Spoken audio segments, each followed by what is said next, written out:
eu começar a contar uma coisa para vocês. Depois da escola dominical, eu comecei a fazer uma releitura da Bíblia também. Porque eu sempre tenho comentado aqui, a gente tem alguns tópicos da Bíblia que são um pouco isolados, a gente conhece algumas passagens isoladas, mas a gente precisa fazer essas conexões, e a escola dominical nos ajuda a isso, a fazer essas conexões. Então eu estou sempre falando, pessoal, eu sou o professor Velocidade lá, vamos lá gente, aperte cinto. E eu estou sempre falando, lê um pouquinho mais para cima, lê um pouquinho mais para baixo. Né? Vê os títulos, vê o que está escrito no título. E eu vou ler com vocês que está em Hebreus 10, 19. E começa logo com portanto. Então eu não posso partir daqui. É portanto por causa de alguma coisa que foi dita antes. Não é sempre quando tem um portanto é porque teve uma coisa antes.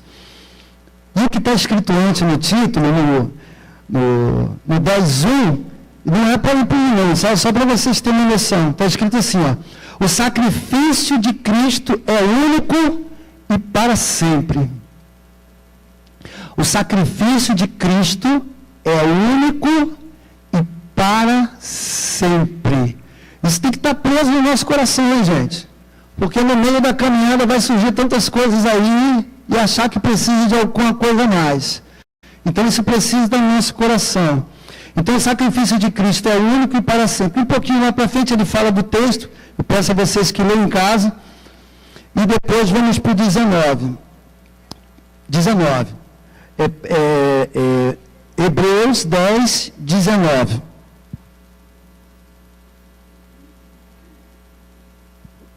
A minha garganta seca. É um texto lindo. Eu comparo isso aqui, aquela contagem do foguete, quando a NASA vai lançar o foguete, que fala 5, 4, 3, 2, 1. Ninguém segura mais aquele negócio, gente. Só se explodir. Mas ninguém segura mais, não tem mais como parar. Então, essa passagem, essa parte aqui, é como se fosse, eu tenho essa linguagem, tá? É como se fosse pedras rolando na montanha. Sai da frente, não tem jeito. Vai se cumprir, ela vai descer e vai puxar mais coisas. Então, ela é maravilhosa. Ela diz assim, ó, portanto, meus irmãos, tendo ousadia para entrar no santuário pelo sangue de Jesus, pelo novo e vivo caminho, que ele nos abriu por meio do véu, isto é, a sua carne. Tendo um grande sacerdote sobre a casa de Deus, aproximemo-nos com o coração sincero e em plena certeza de fé, tendo o coração purificado da má consciência e o corpo lavado com água pura, guardemos firme a confissão da esperança sem vacilar, pois quem fez a promessa é fiel. Eu sempre leio isso aqui, eu acho isso aqui poderoso demais, mas eu vou dar continuação aqui, ó. Ele diz aqui uma segunda parte, é como se ele fosse assim, é como se fosse quase uma oração de ação de graças, e quando Paulo faz algo, tipo uma oração de ação de graças, é porque ele está preparando o ambiente, porque ele vai falar de coisas muito mais pesadas. Então ele prepara o ambiente para trazer a gente desse ambiente errado e colocá-lo no espaço correto. Ele diz assim, ó, isso é para você, mas ele te dá um outro conselho, ele diz assim, ó, cuidemos também de nos animar uns aos outros no amor e na prática das boas obras. Não deixemos de nos congregar, como é costume de alguns. Naquele tempo já tinha igreja que estava, Pelo contrário, façamos admoestação, ainda mais agora que vocês veem que o dia se aproxima. Na Bíblia de vocês está com D maiúsculo? Está com D maiúsculo aí, gente? Amém? E que dia é esse com D maiúsculo? É o grande dia. Então, vocês estão conscientes já do que é Cristo, né?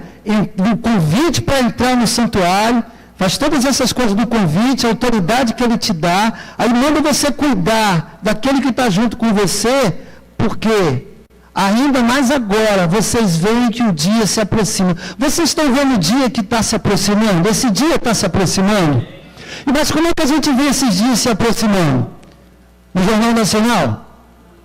Não pode, gente.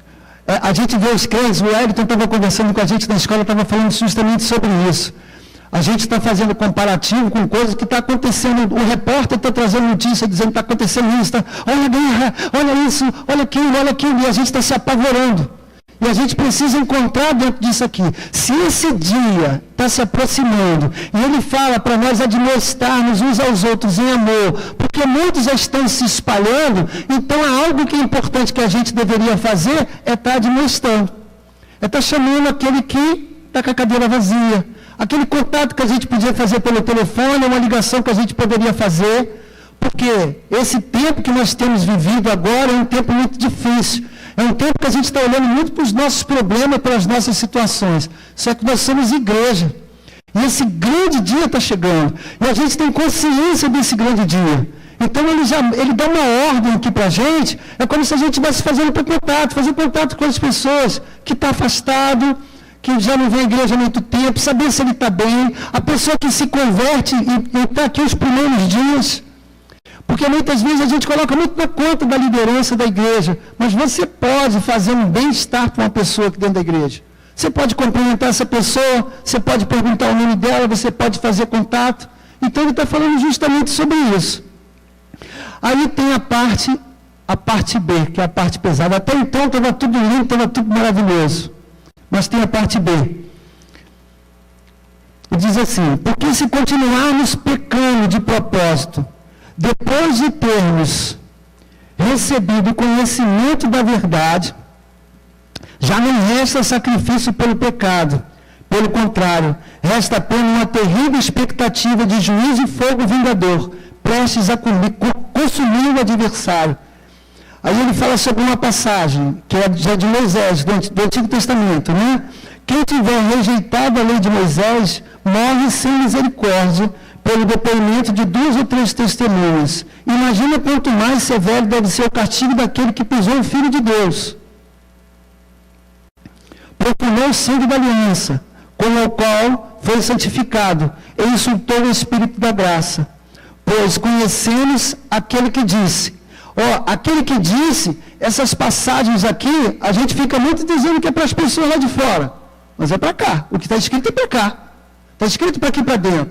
Ele está escrevendo para uma igreja que já está, já há um tempo caminhando junto. Ele está escrevendo para uma igreja que está firmada. Isso aqui não é para ninguém se converter, não. É para a igreja que já está firmada.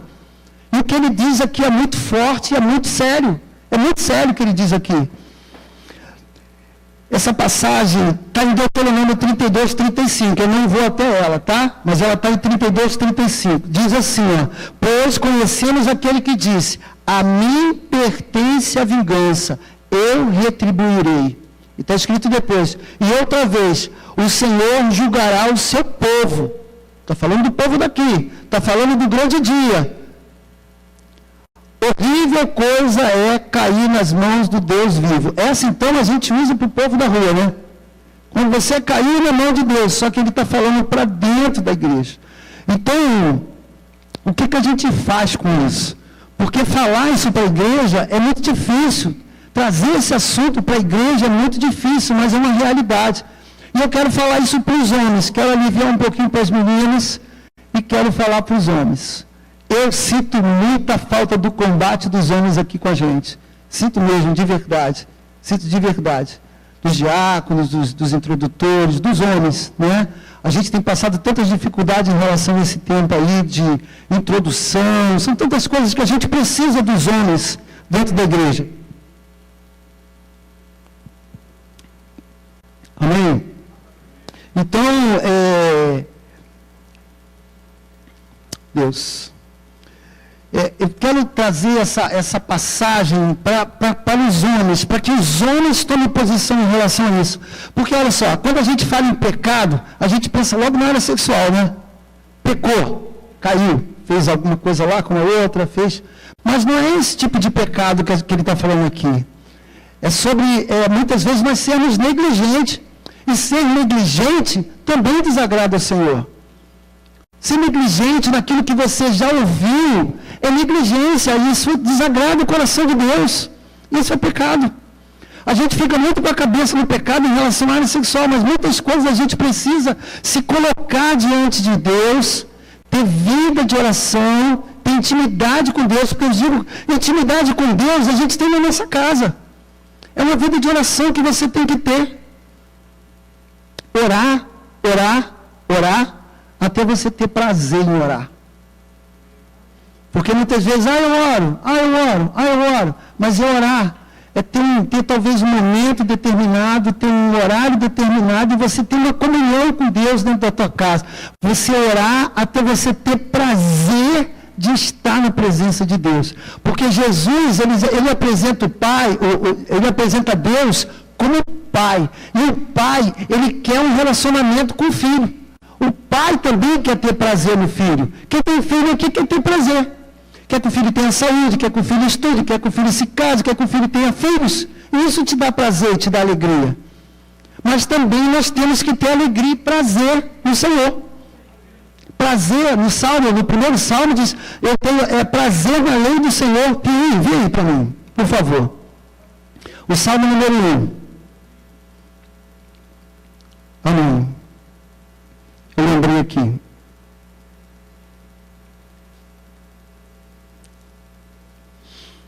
Glória a Deus.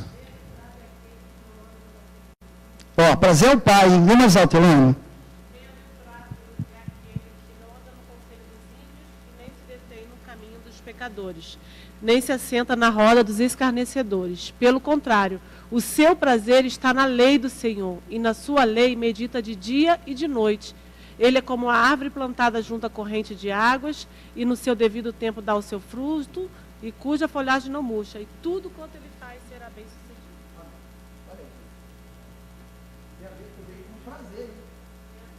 Tem a ver com prazer, tem a ver com a alegria de estar na presença de Deus, de buscar o Senhor, de ouvir ao Senhor, de ouvir ao Espírito Santo. Vocês querem ver uma coisa? A gente tem até vergonha de falar que o Espírito Santo fala com a gente. Porque Jesus e João falou assim, eu vou dar o Espírito Santo vai vir sobre a vida de vocês, e ele vai ensinar e fazer lembrar de tudo aquilo que eu falei.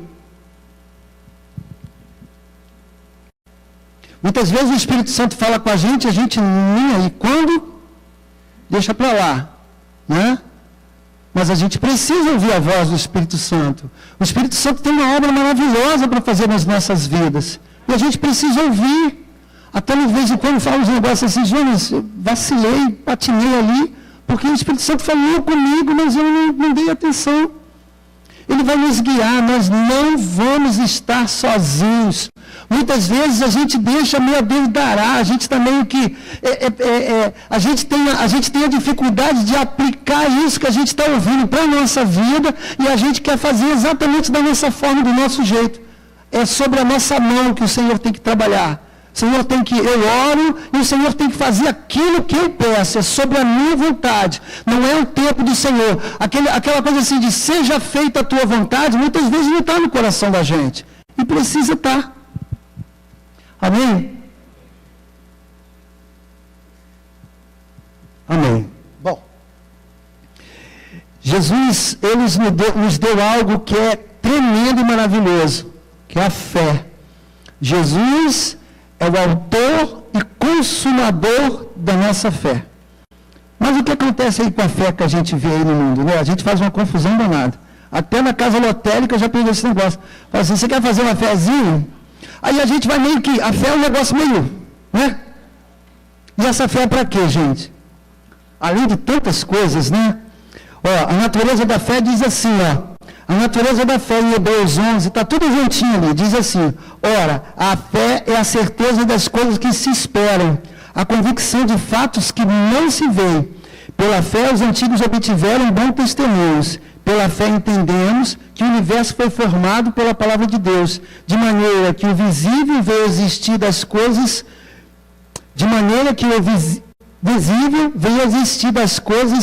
que não são visíveis. Sabe para isso aqui me remete? Para a primeira página da Bíblia. Que Deus deu ordem com a palavra, não existia nada. Então, logo de início, a gente tem que pegar essa primeira página, porque essa primeira página da Bíblia a gente tem uma resistência, porque o mundo bate nela pra caramba.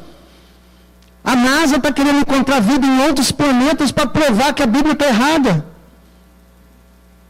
Isso é uma realidade, a gente precisa crer. E a fé, além de tudo isso aqui, a fé, ela tem uma razão maravilhosa. Em Hebreus 10:37 está dizendo assim, porque aí está falando sobre a volta de Jesus, tá? A nossa fé é para esperar a volta de Jesus. É para nos dar sustento para esperar a volta do Senhor. Isso é importante, gente. Nós cantamos aqui de monte, hein? Às vezes a gente nem percebe, Maranata. Qual foi a canção que a gente cantou agora, a última, falando sobre... Não, mas pedindo a volta do Senhor, não é isso? Vem Jesus, Maranata, hora vem, Senhor Jesus. A gente não está cantando isso no automático, não, gente. A gente está tendo noção do que a gente está cantando. Porque se o teu coração estiver vazio, o meu coração estiver vazio, quando eu vim para a casa do Senhor, o louvor já é uma oração. Ela te centraliza. O louvor, você entra diante de Deus, você está na casa do Senhor. Você está na casa de fé, casa de oração. Isso vai te centralizando. As letras vão te centralizando. Mas você tem que prestar atenção no que você está cantando. Se é que você está cantando. Se é que você está adorando. A gente tem muita resistência dentro do coração. Muitas vezes a gente vem para a igreja e a gente fala assim, eu quero ouvir a palavra, mas você tem que adorar. Você tem que adorar. Você tem que levantar as tuas mãos, meu irmão. Quem tem que levantar as suas mãos? Os homens têm que levantar as mãos. E eu não sei que resistência é essa que os homens têm em relação a isso, cara. Parece até que é coisa de mulher.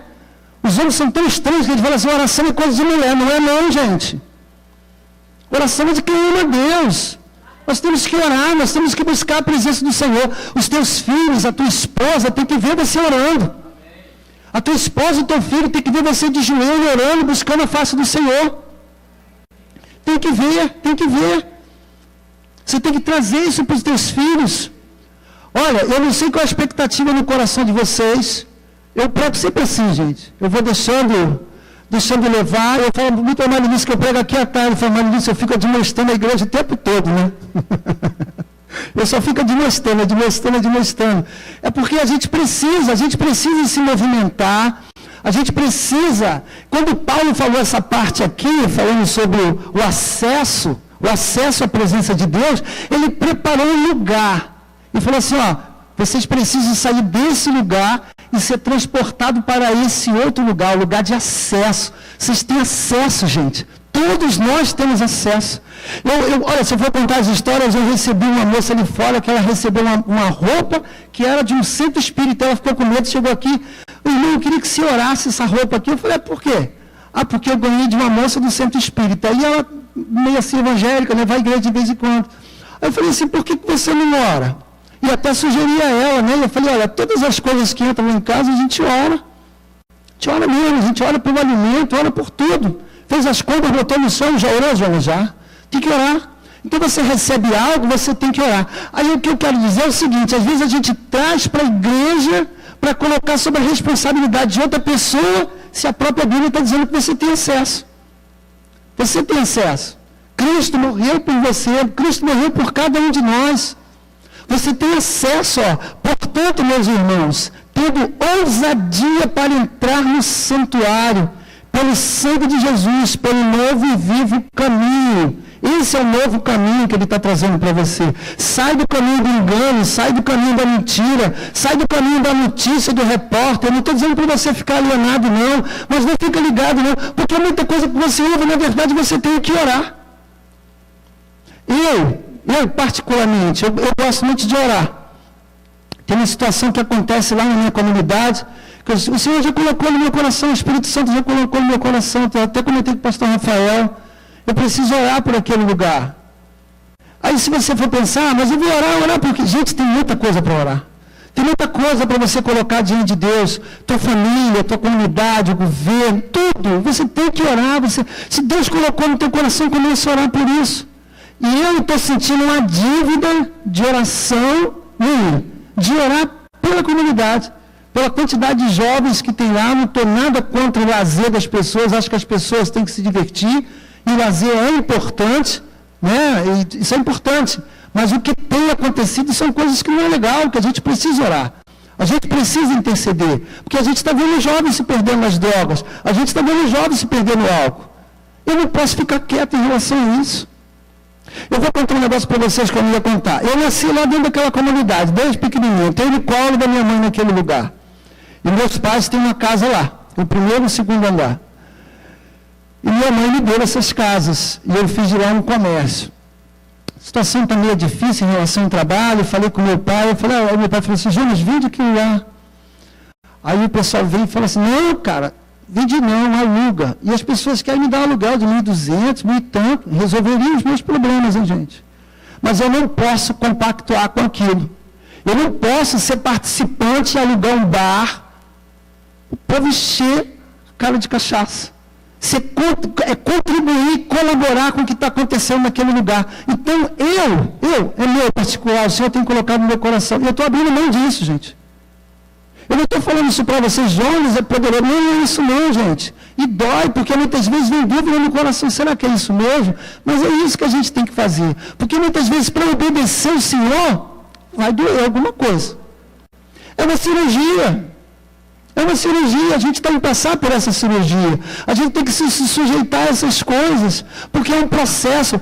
Ele falou de um lugar, né? E ele está falando de um outro lugar, que é um lugar de pecado, de erro, de falhas que ainda acontece. Ele vai nos transportar para esse lugar. Nós estamos sendo transportados, nós estamos dentro de uma obra, nós estamos em construção.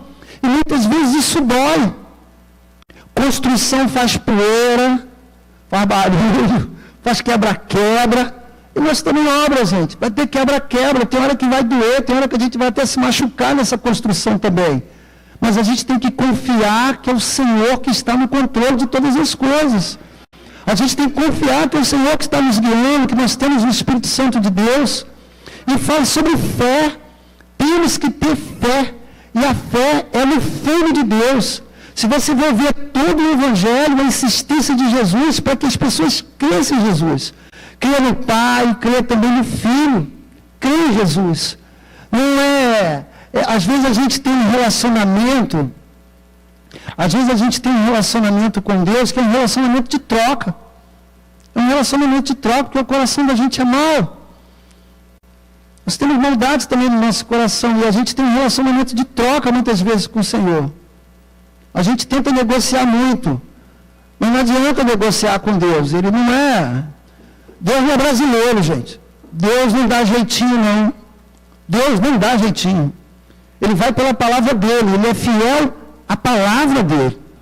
Ele é fiel à palavra dele. Né? E não adianta. Outro dia eu ouvi um pastor comentar sobre isso, que o brasileiro se orgulhava de ser o povo do jeitinho.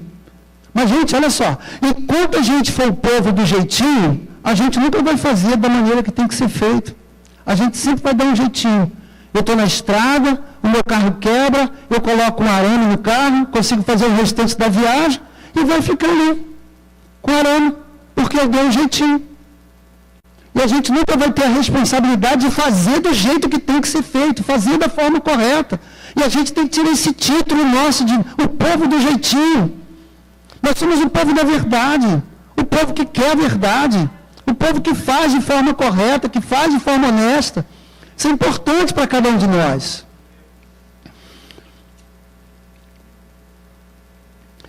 Amém.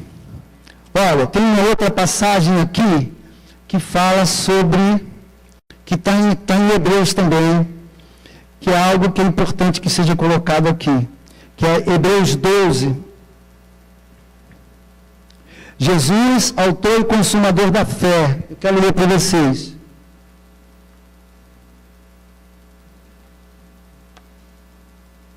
Amém?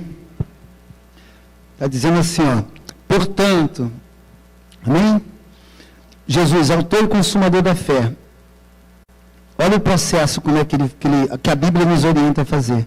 Portanto, também nós, visto que temos rodeados de tão grande nuvem de testemunho, ele está falando sobre os testemunhos aqui do Antigo Testamento, mas nós estamos cercados de uma nuvem de testemunhos. Tantas pessoas dão testemunhos, você também tem testemunho. Nós estamos cercados de uma grande nuvem de testemunho, porque Deus já fez muito na vida de cada um aqui, já fez na minha vida também.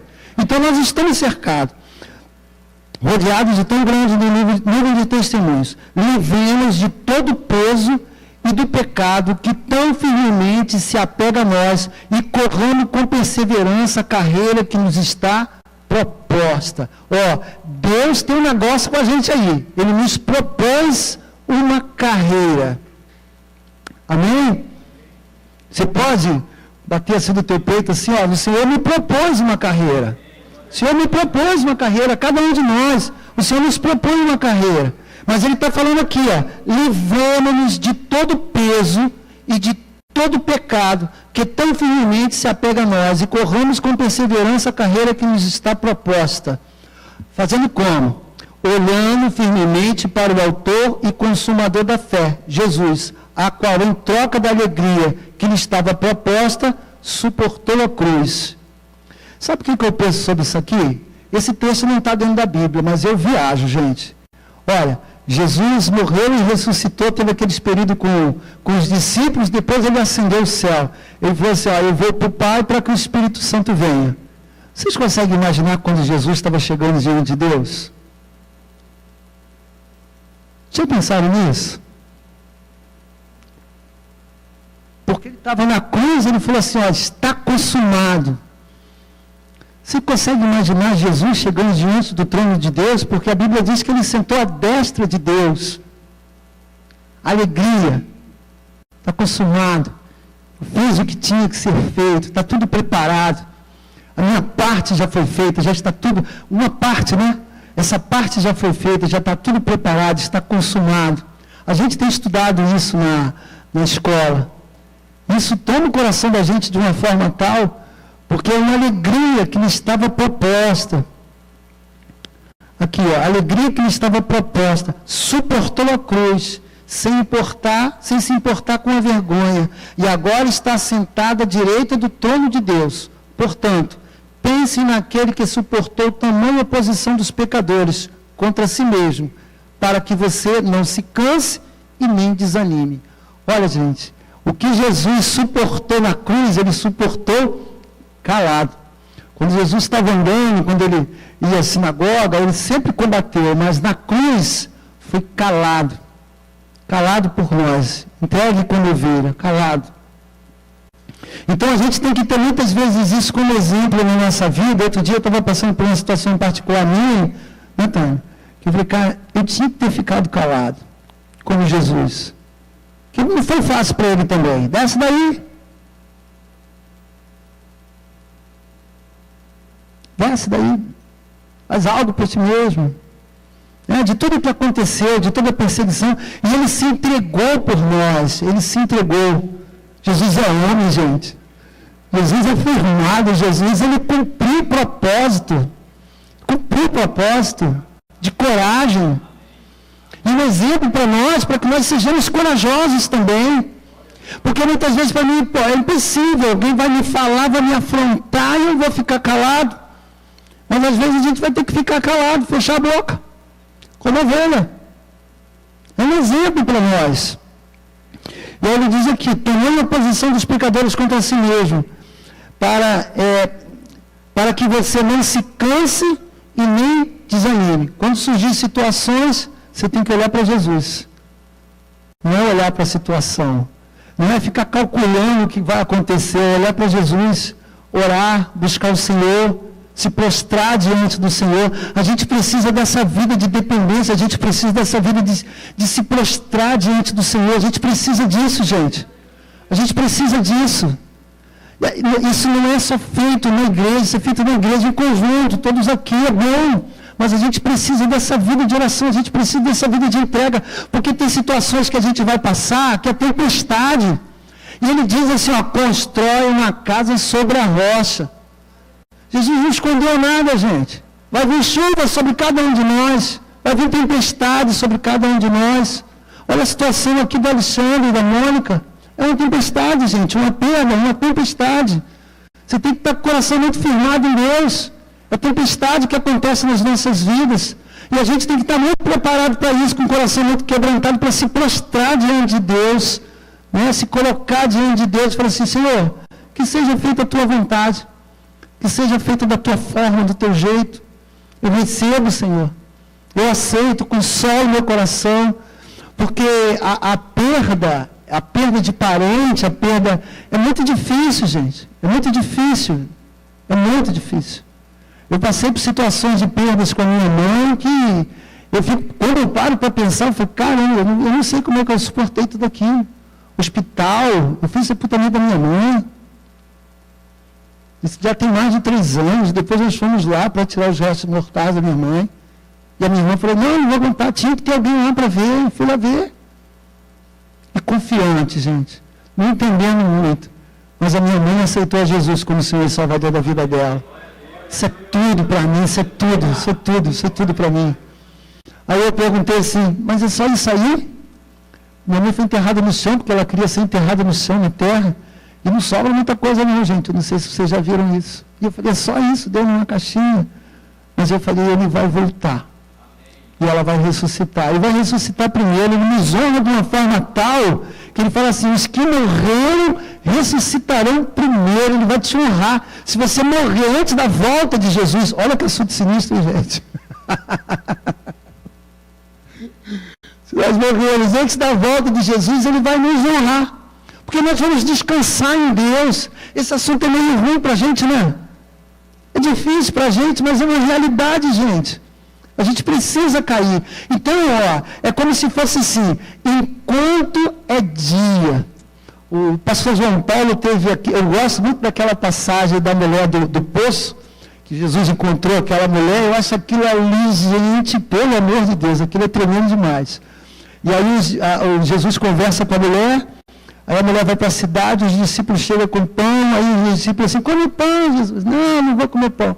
A minha comida consiste em fazer a vontade daquele que me enviou e cumprir a sua obra, nem fazer a sua obra. Jesus deu um exemplo para os discípulos. Né? Aí o pastor João Paulo aqui domingo estava pregando, falando sobre Jesus, que estava junto com os discípulos, que encontrou um cego. Aí os discípulos ficaram perguntando para ele, foi o pai? Foi quem? É culpa de quem? Aí Jesus fala assim, não foi culpa de ninguém, para que o nome do Senhor fosse glorificado. Aí ele diz assim, é importante que façamos a obra. Agora ele está dizendo que é junto. Façamos a obra. Ele diz um pouquinho mais à frente, enquanto é dia, enquanto é tempo. Enquanto é dia, gente, fazer a obra. Enquanto estivermos vivos, enquanto estivermos com saúde, enquanto estivermos firmados, falar do amor de Deus, nos preparar, nos encher cada vez mais, e fazer a obra de Deus, falar do amor de Deus. O onde é para cada um de nós, cada um com a sua força, cada um dentro do seu entendimento, mas falar do amor de Deus, ter vida de oração, interceder por uma vida, alcançar essa vida. Amém? Amém. Enquanto é dia, gente. Enquanto é dia. Enquanto é dia. Enquanto temos saúde. Porque um dia vamos nos apresentar diante do Senhor, né? E eu fico pensando assim, já pensou? Não sei, nas minhas viagens, né? Assim, como é que eu vou apresentar as minhas mãos? O que é que vai ter nas minhas mãos? Eu não digo isso por orgulho e soberba, não. Mas é como é que eu vou me apresentar ao Senhor? Com as minhas mãos vazias? Não é em troca de galardão nem nada, é entender o que precisa ser feito e fazer. Mas como é que a gente vai se apresentar diante do Senhor? Com as mãos vazias? Não quero me apresentar diante do Senhor com as minhas mãos vazias. Não quero. E nenhum de vocês, a gente tem que pensar muito sobre isso, gente. Pensar muito sobre isso. Então, igreja, família, corpo, unidade, a gente tem que cuidar um dos outros. No texto fala isso, para a gente cuidar uns dos outros. Cuidando também para nos animar uns aos outros no amor e na prática das boas obras. Tem tarefa, tem função. A gente às vezes fica pensando no ministério. Tem nada a ver. É você fazer contato. Às vezes chega o irmão, senta lá no cantinho. Procura se aproximar, procura trazer um corpo.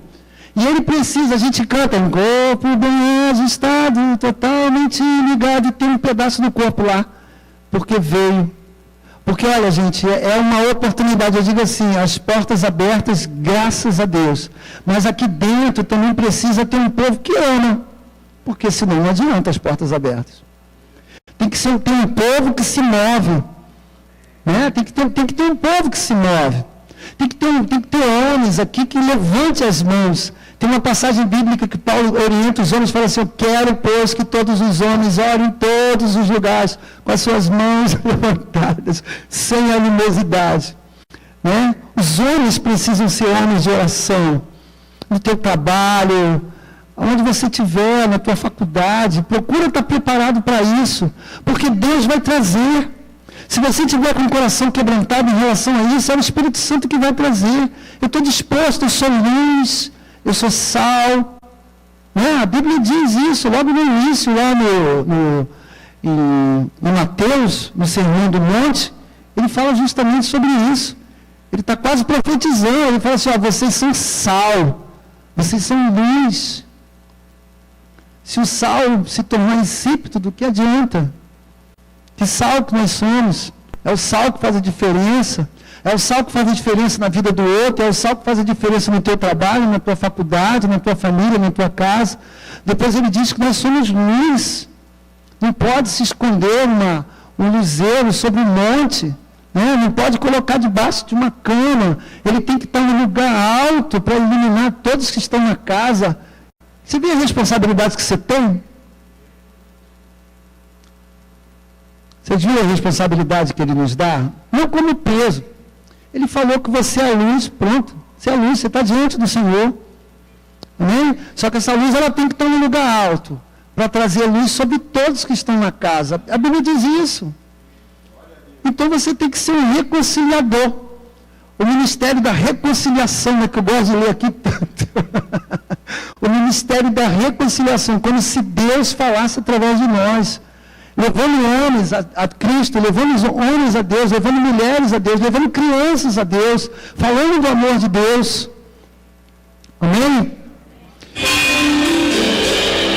Vou fazer um convite a vocês, aos homens, para que os homens venham aqui para frente, antes de voltar. Vem se tu é homem, vem! Vem os homens, vem os homens! Vem os homens aqui diante do altar. Vem os homens aqui diante do altar. Amém, Jesus. Estão com seus celulares aí no bolso? Estão com os celulares no bolso? Vem os homens, vem os homens.